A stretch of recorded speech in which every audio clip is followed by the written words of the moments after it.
Good morning. I want to thank you for joining me for the Module 3, Execution, Organizing a Responsive Proposal. Before I jump into the webinar, I need to do some advertising for the Great Falls PTAC. My name is Lillian Sunwall, and I am the Great Falls PTAC Director. And Montana PTAC is made possible by Big Sky Economic Development and its partner organizations across the state. This Procurement Technical Assistance Center is funded in part through a cooperative agreement with the Defense Logistics Agency.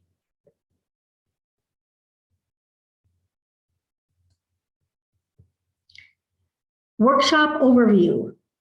This is a 4-week, 4-part module. We have done Module 1, the preliminaries, learning the rules of the road. We have also completed Module 2, preparation, getting ready to write a proposal. And today we are looking at Module 3, execution, organizing a responsive proposal. Module 4 will be Wednesday, March 16th, and we will follow up with building a relationship, win or lose. Here's what we're going to cover today. Reading the RFP document, digesting the scope of work, determining your potential, understanding the terms and conditions, mastering the evaluation selection criteria, assigning responsibilities and updating the schedule, and following all instructions, completing the proposal, and then submitting it. Reading the RFP document. You might be a little confused of why I said read the RFP document and reread it. Well, the reason for this is obvious.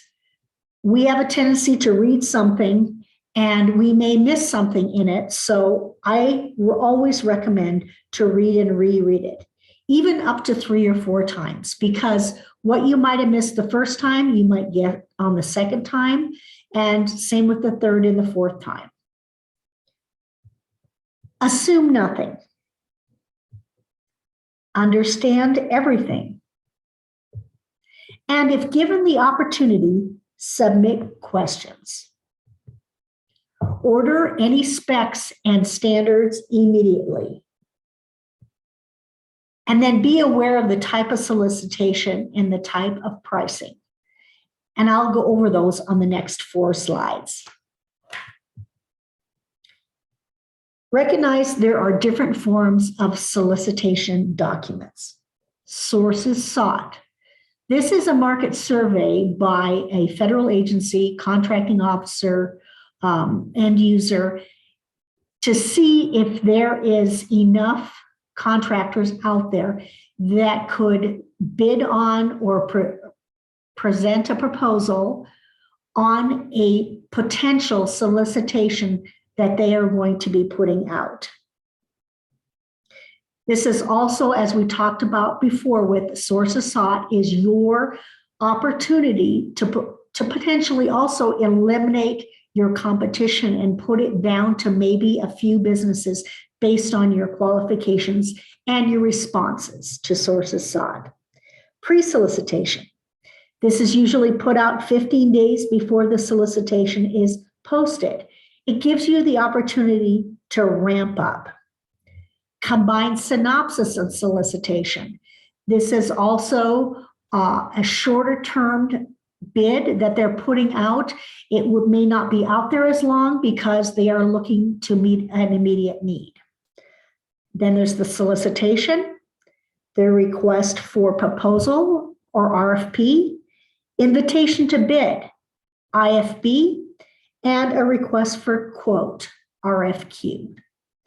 On the RFP, remember that it's binding when it is awarded. On the invitation to bid, there's the opportunity to pull back until bids are open. And the request for quote, a client has the option, if the client wants to reject the government's offer, they can.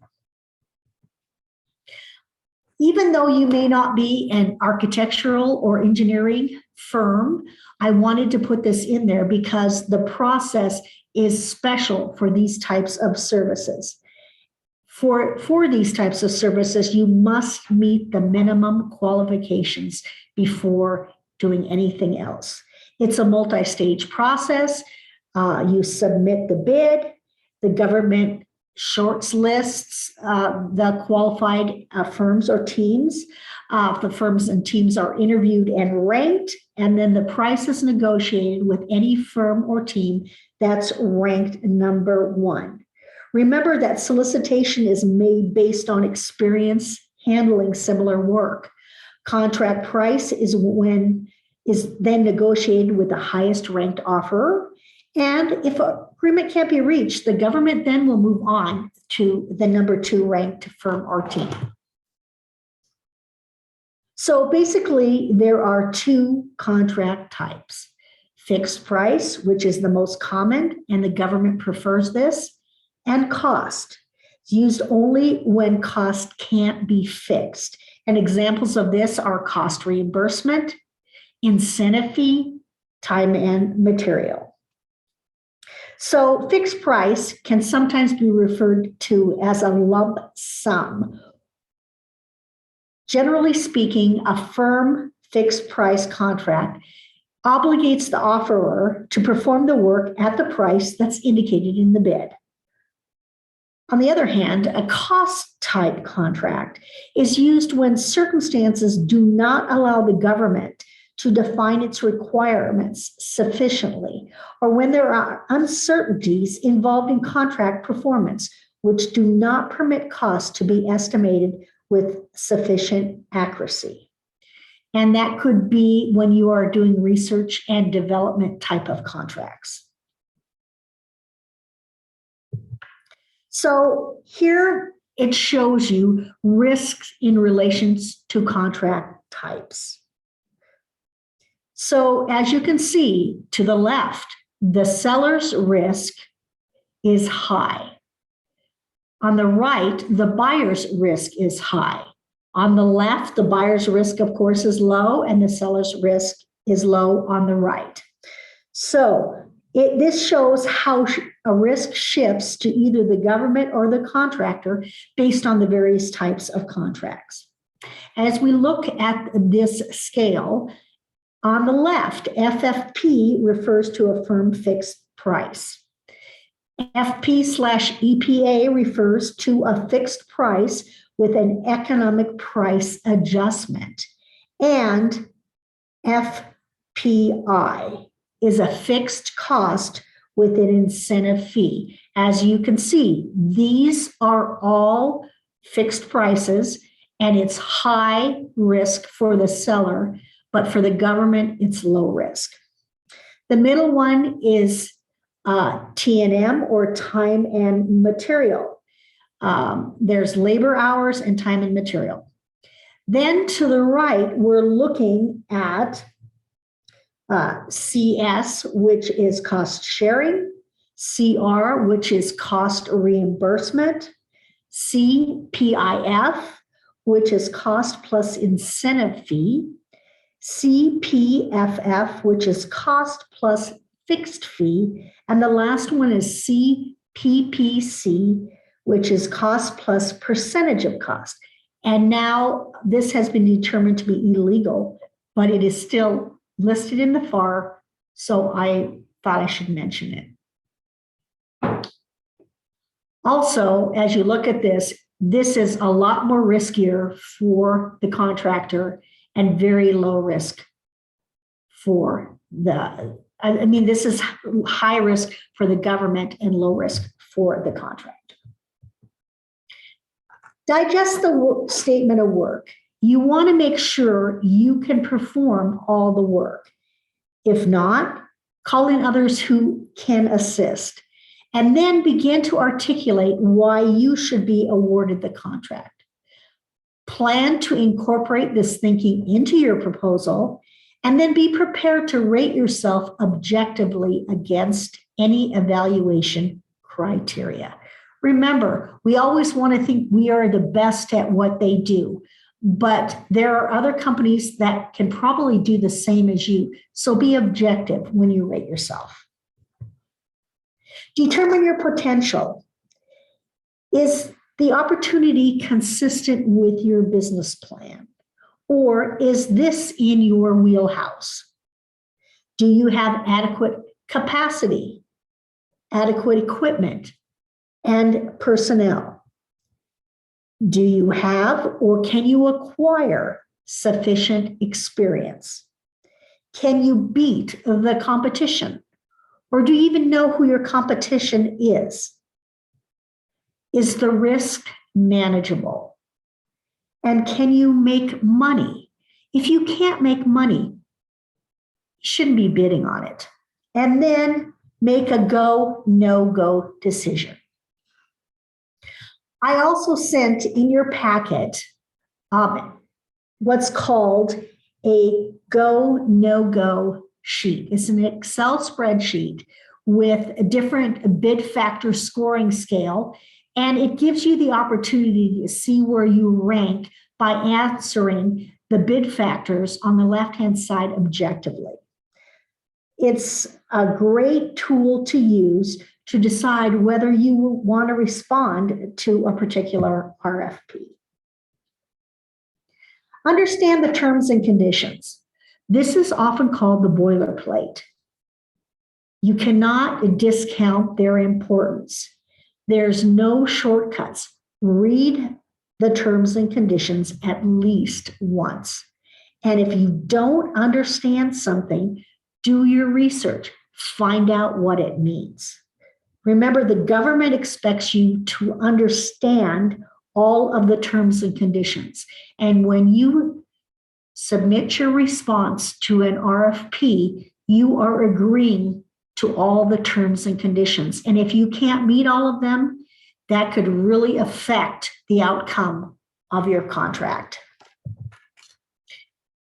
Master the evaluation or the selection criteria. Understand that these are the grounds for your selection, whether you will be selected or not. If you were the buyer, think about what qualities in a vendor you would look for. And use spell check. I have seen a lot of RFPs responses that I have reviewed where words are misspelled, and this is a great tool. It shows that you are professional, and if you can't even spell words correctly, this highlights or gives the evaluator a negative connotation of maybe you're not going to be that detailed in your contract. Take the selection criteria and put it on your wall. Have it close by and refer to it a lot and figure out how you can take and incorporate the selection criteria into your proposal. Assign responsibilities and update schedule. Make sure that everyone knows their role, who's in charge, deadlines, and what they are. Update proposal development schedules daily. If you have your accounting department working on the budget, see where they're at.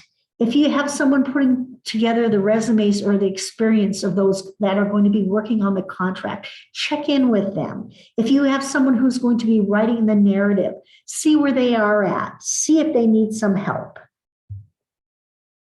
And then establish backup plans. What if the internet goes down on the day that you are getting ready to submit your response? Or what if the file size is too big? Have some options and maybe do a test run prior to the due date. And then don't forget to allow the time for delivery.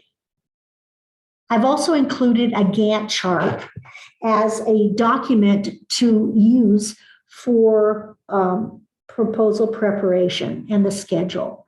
A lot of times I tell people that take the due date, give yourself a week or two on the end of that, and then work backwards. There's a lot of different types of schedule makers on the internet. So if you don't want to use a Gantt chart, you can look for other things. And usually they're free. So follow all the instructions, complete the proposal, and then submit it. I can't stress enough that attention to detail is paramount. Look for proposal writing instructions in the RFP.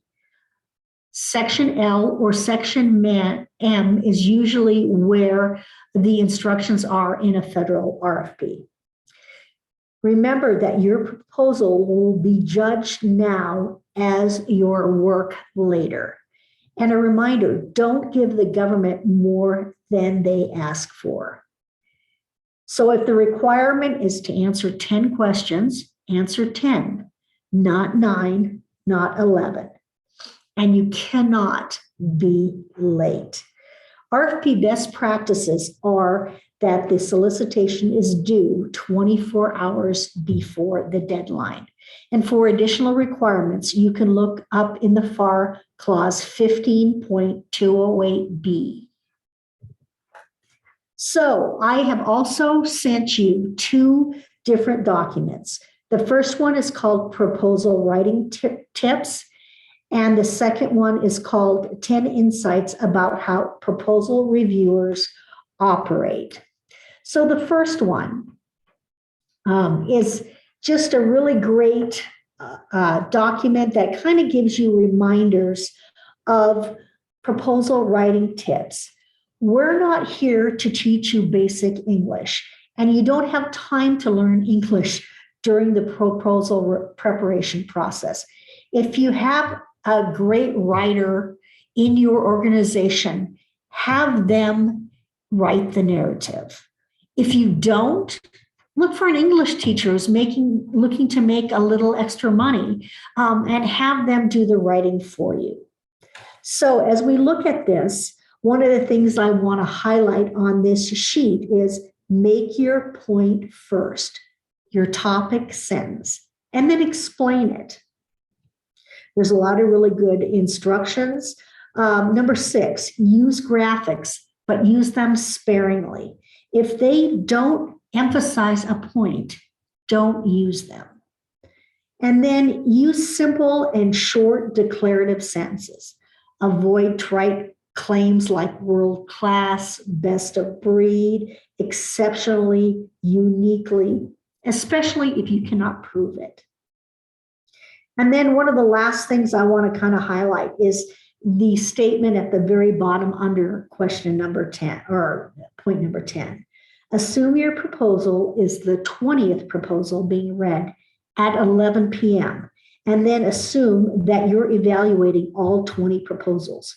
What would you like the 20th proposal to look like? The next one is 10 insights about how proposal reviewers operate. This gives you some insight into how they think. And if you know how they think, you'll write a better proposal.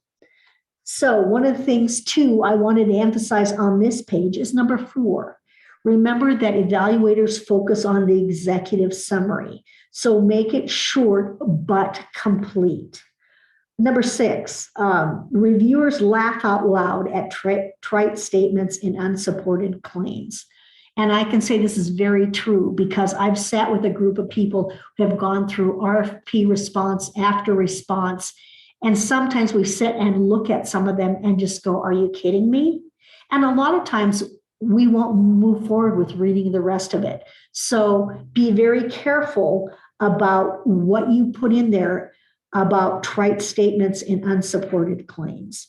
Number 7, evaluators appreciate proposals that provide what the RFP requests, nothing more and nothing less.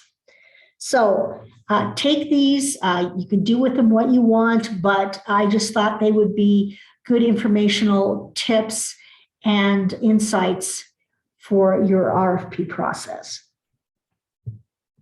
So what we've covered is reading the RFP thoroughly, understanding the statement of work, objectively assessing your potential to win, mastering the selection criteria, scheduling proposal prep process, following all instructions, and writing tips and insights. We're going to look at putting what you learned into practice, and we're looking at an RFP for Avalanche Control in Skagway, Alaska. I sent you the RFP document, and I've highlighted some things that I felt were important to notice in this RFP. There's an important notice. There is the section of the purpose of the RFP.